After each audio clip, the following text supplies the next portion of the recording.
Queridos irmãos, queridas irmãs, então esse vídeo é de número 168.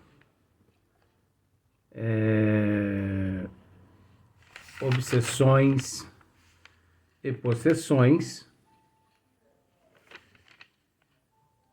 A Gênesis capítulo 14. Então aqui hoje nós vamos dar início na questão de número 47. E está nos casos de, assim que terminarmos a Gênese, ainda demora um pouquinho, né? Volta analisando para que possamos, depois da Gênesis, fazer um esmiuçamento do livro. Qual que é mesmo? Obsessão e Desobsessão, de Sueli Caldas Schubert. Então, 99% que vai ser esse livro. Eu esperava que fosse um livro de André Luiz, Evolução em Dois Mundos, mas trouxe ao meu conhecimento a importância de estar tratando a respeito desses temas, né? Principalmente obsessão. Pois nós sabemos que a obsessão, como Kardec mesmo a classifica, a obsessão simples, a fascinação e a subjugação. É lógico que aqui no livro dos Médiuns, capítulo 23, Kardec deixa o termo possessão, deixa ele meio que de lado, mas ele esclarece o significado de possessão e também de subjugação. Não sei se você conseguiu perceber isso. Nos vídeos anteriores nós gravamos a respeito. Então nós sabemos que um caso de possessão é uma situação muito complicada.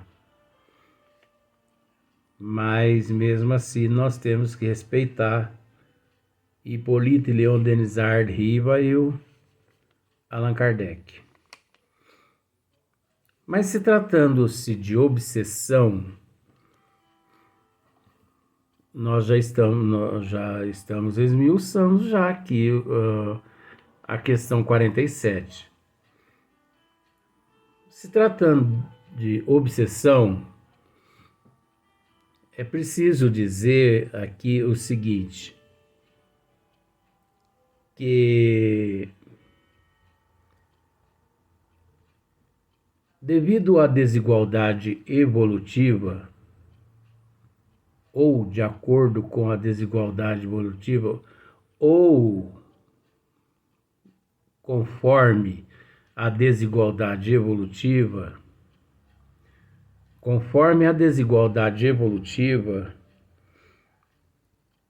existe também os níveis de obsessão. Por isso que Kardec as classificou como simples, subjugação e simples, fascinação e subjugação. Porque são 3 tipos de obsessão. As 3 significa obsessão. Então, aqui na Gênese, como também no Livro dos Médiuns, Kardec diz assim: chama-se obsessão a ação persistente que um espírito mau exerce sobre o indivíduo. Apresenta caracteres muito diferentes que vão desde a simples influência moral, sem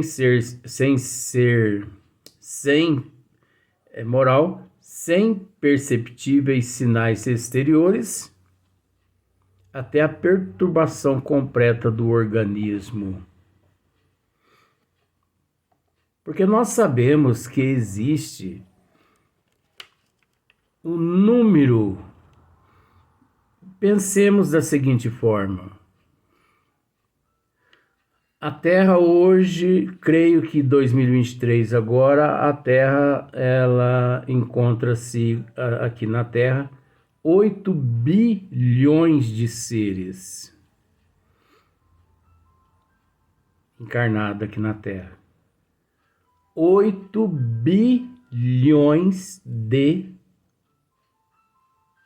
obsidiados, de obsessores. Porque eu te faço aquela pergunta da seguinte forma: na condição de obsessor, quem é o obsidiado e quem é o obsessor? Pois nós fizemos essa pergunta nos vídeos anteriores. Até porque o fato da existência do obsidiado,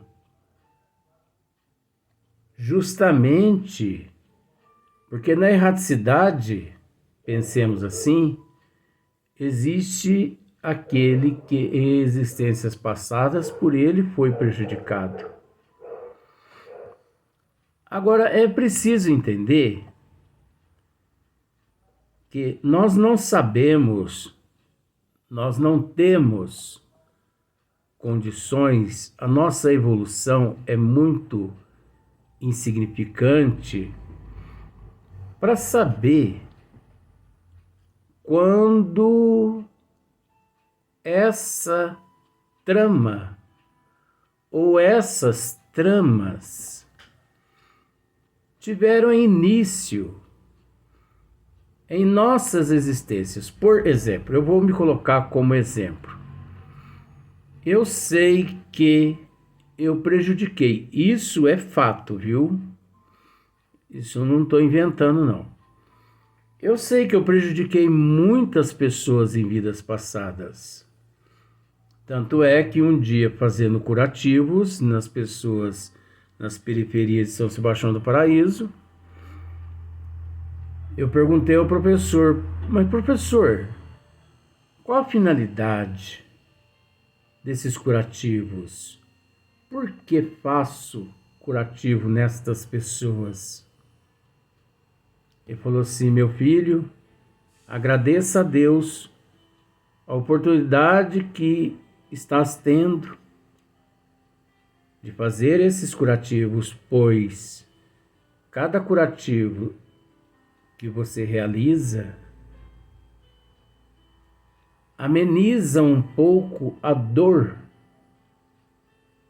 naqueles os quais você os prejudicou em vidas passadas.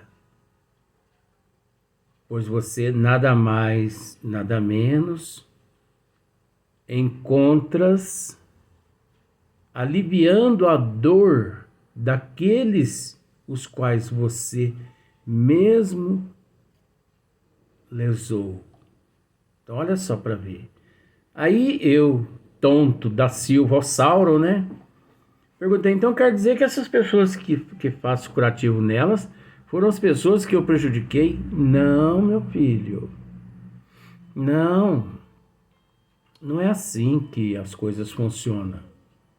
Cada bem que se faz, um mal que se ameniza.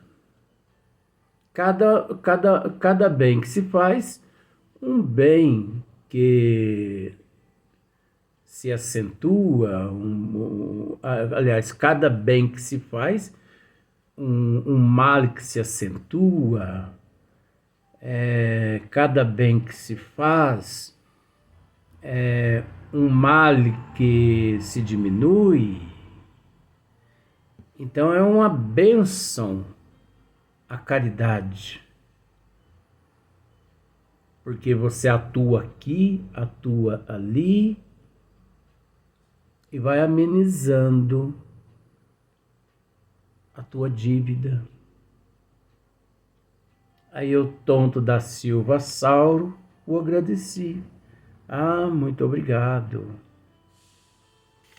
Então, porque o que eu quero dizer é que existe 8 bilhões de pessoas na Terra. 8 bilhões de seres obsidiados, fascinados ou vítimas simbólicas de obsessão simples. Então, o que equivale a dizer que na Terra, por ser um mundo de provas e expiações, não existe sequer um no corpo físico que neste exato momento não esteja passando por uma influência obsessiva. Simples, fascinação, subjugação. Deu para você entender assim? Então, eu, por exemplo, em existências passadas, eu sei que eu prejudiquei muitos seres. Como sei que esses seres, hoje na erraticidade, vivem em prol, de cobrar de mim aquilo que eu fiz com eles. Eu não discordo com eles. Eu não discordo, porque eu devo a eles. Mas é preciso entender uma coisa. Será que quando eu os prejudiquei, será que tudo teve início ali? Nós podemos e nós temos capacidade evolutiva para dizer que ali foi a causa. Ali reside a causa de tantas pancadas que eu recebo até hoje dos obsessores desencarnados e dos obsessores encarnados. Não estou reclamando, estou tentando mostrar uma coisa. Será que nós temos conhecimento de causa e de efeito? Nós, no corpo físico, que eu quero dizer, nós ainda não temos conhecimento ainda de causa e de efeito, nem na simples, nem na fascinação e nem na subjugação. Nós não temos conhecimento detalhado. Agora veja bem, o professor Eurípides Barçanufo tem conhecimento, Dr. Bezerra de Menezes, Anjo Ismael. Esses seres, sim, eles têm conhecimento de causa e de efeito, as quais pelas estamos passando. Só que esses seres, eles não interferem no nosso processo evolutivo. Eles nos fornecem, através da misericórdia do Pai, eles nos fornecem amparo e proteção, energia que nos dá ânimo para resistirmos às tentações. Porque é aquele caso que eu disse no princípio. Quem é o obsessor? Aquele que encontra-se na erraticidade ou quem encontra-se no corpo físico? Então, é meio difícil. No nível que nós nos encontramos, é difícil aqui no corpo físico classificar. O obsessor é aquele que exerce uma influência. Tá, mas ele está exercendo, ele exerce uma influência, mas por qual motivo? Porque ele foi prejudicado. Beleza, né? Ele foi prejudicado. Mas quando ele foi prejudicado,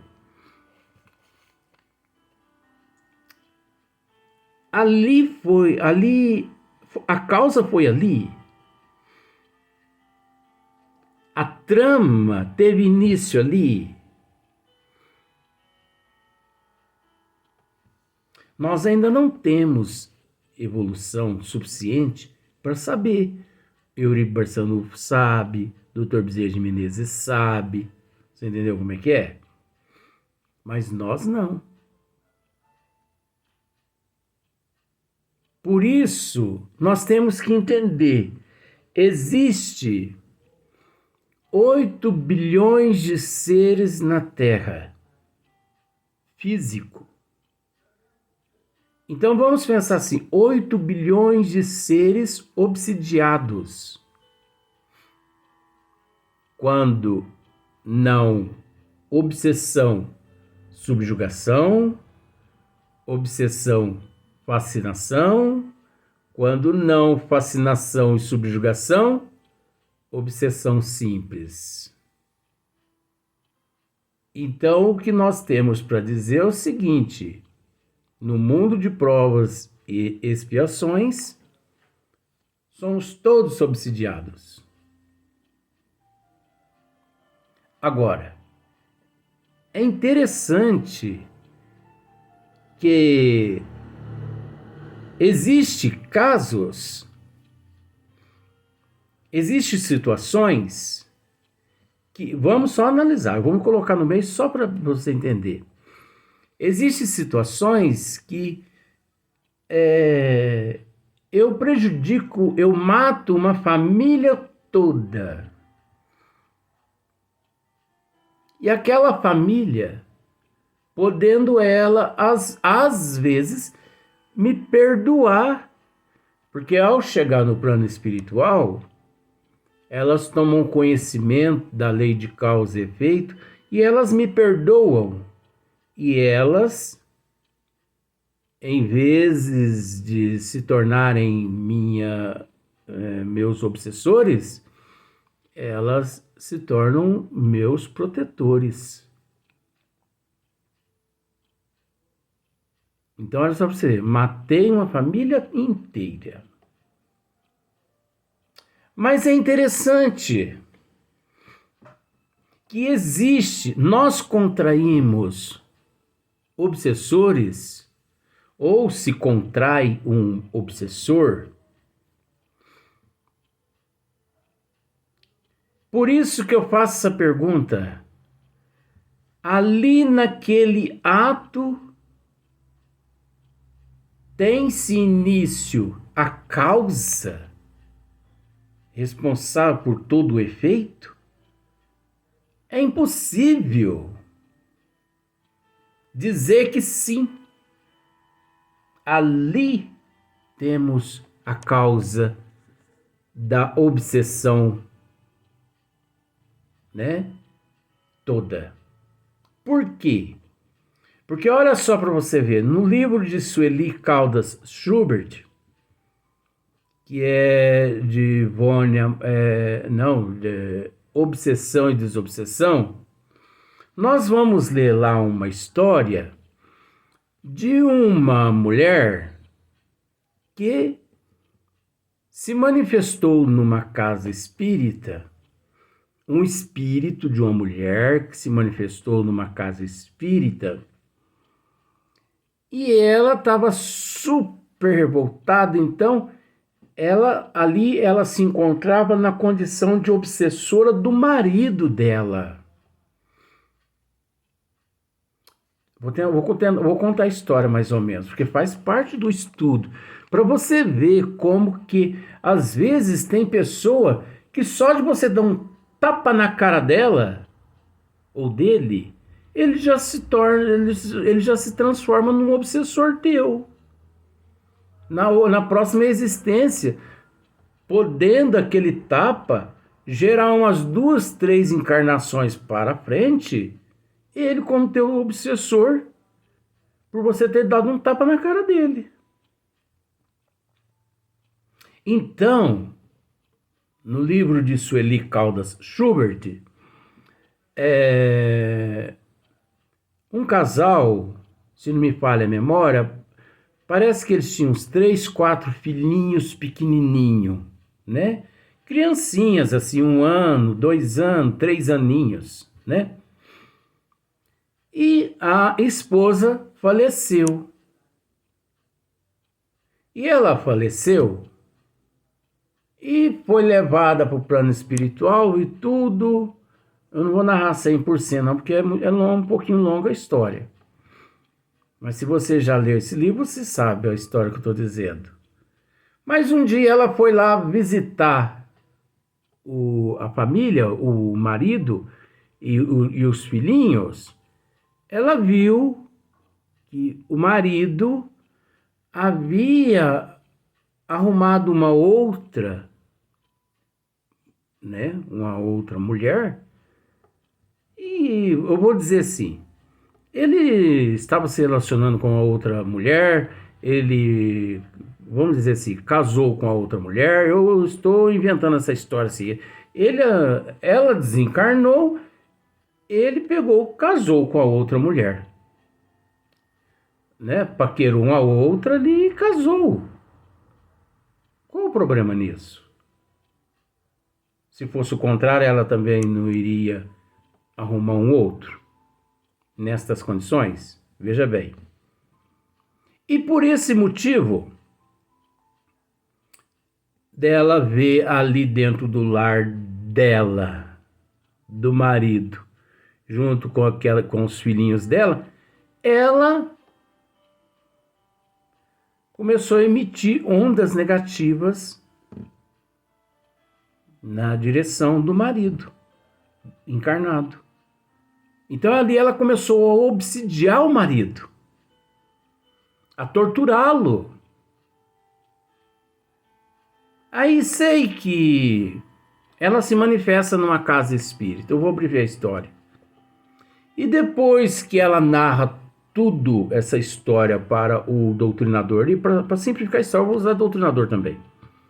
Depois que ela narra toda essa história para o doutrinador, mas eu cheguei lá e eu vi uma outra mulher no meu lugar, dentro do meu lar, junto com o meu marido, junto com os meus filhos, e sei que tem. Então, olha só, por esse motivo, por ele ter casado com outra, ela se tornou um obsessor do marido. Aí vai lá a nobreza do doutrinador, a sabedoria do doutrinador em orientá-la. Como se diz assim, mas minha irmã, você tem que agradecer a Deus, porque a nossa irmã lá, ela está ajudando o teu esposo a criar os filhinhos de vocês. Porque se não fosse ela, o que seria daquelas crianças? Desamparadas, colocados, vamos dizer assim, no orfanato, colocado na mão de outras pessoas irresponsáveis, né? Eu já estou acrescentando outras coisas. E ela que chegou blasfemando chorando, ela foi se acalmando. Ela foi se acalmando com tudo aquilo que o doutrinador ia dizendo. Então, olha só para você ver. Às vezes a pessoa, o espírito, às vezes, por falta de conhecimento, por falta de compreensão dos desígnios das leis divinas, tem essa mentalidade. Ele é meu, ela é minha, meus filhos. Se alguém tocar nos meus filhos, eu mato. Então, se você mata, você está contra os desígnios de Deus. Isso não é amor, isso é doença. Se você diz assim, se alguém tocar nos meus filhos, eu mato. Você precisa ser internado num hospital psiquiátrico. Você não está com a cabeça certa. Porque isso não faz parte da justiça divina. Olho por olho, dente por dente, devia ter deixado de existir há 2.000 anos atrás, mas infelizmente, 2.000 anos depois do Cristo ainda existe isso até hoje, né? Nós vamos continuar com esse assunto no próximo vídeo, porque faz parte do tema.